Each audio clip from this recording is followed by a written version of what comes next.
দ্রুত গতিতে এগিয়ে চলছে চট্টগ্রাম মা ও শিশু হাসপাতালে নির্মাণ কাজ। ৫০০ কোটি টাকা ব্যয়ে ৪.৫ একর জায়গার উপর গড়ে উঠছে ৮৫০ শয্যা বিশিষ্ট এই হাসপাতাল। ২০১৩ সালে প্রধানমন্ত্রী শেখ হাসিনা হাসপাতালটির ১৩ তলা বিশিষ্ট নতুন ভবনের নির্মাণ কাজের উদ্বোধন করেন।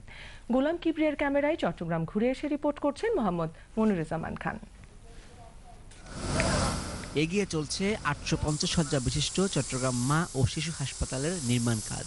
২০১৩ সালের ২৬ জানুয়ারি প্রধানমন্ত্রী শেখ হাসিনা হাসপাতালটির নতুন ভবনের নির্মাণ কাজের উদ্বোধন করেন। চট্টগ্রাম মা ও শিশু হাসপাতালের 4টা প্রজেক্ট বিদ্যমান। একটা হচ্ছে ৬৫০ বেডের চট্টগ্রাম মা ও শিশু জেনারেল হাসপাতাল, ১১০ আসন বিশিষ্ট একটা মেডিকেল কলেজ, ৫০ আসন বিশিষ্ট একটা নার্সিং ইনস্টিটিউট এবং একটি পোস্ট গ্রাজুয়েট ট্রেনিং ইনস্টিটিউট এখানে চলমান আছে। নতুন বিল্ডিং কার্যক্রম সম্পন্ন করতে আমাদের ৫০০ কোটি টাকার প্রয়োজন হবে। এই লেভেল 7-এর কার্যক্রম চলমান আছে। চট্টগ্রাম অঞ্চলের মা ও শিশুর বিশেষায়িত স্বাস্থ্যসেবা প্রদানে প্রায় ৪ দশক আগে প্রতিষ্ঠিত হয় এই হাসপাতাল। ৪.৫ একর জায়গার উপর গড়ে ওঠা এই হাসপাতালটির বর্তমান শয্যা সংখ্যা ৬৫০টি, যার মধ্যে শিশুদের জন্য নির্ধারিত আছে ৩২০টি।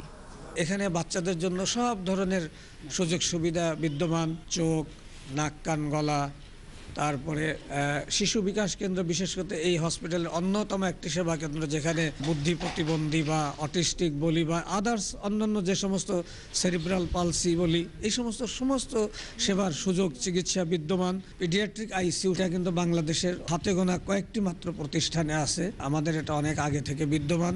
ওর অনেক দিন ধরে কাশি ছিল, কফের সমস্যা ছিল। আগে থেকে আল্লাহর রহমতে অনেক ভালো লাগতেছে। এখানের অবস্থা অনেক ভালো।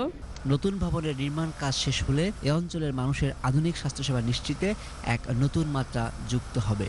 আর রাজধানীর বাইরে এ ধরনের উন্নত চিকিৎসা সেবা নিশ্চিত করা গেলে একদিকে যেমন সাধারণ মানুষের ভোগান্তি দূর হবে, তেমনি ঢাকার উপরেও চাপ কমবে।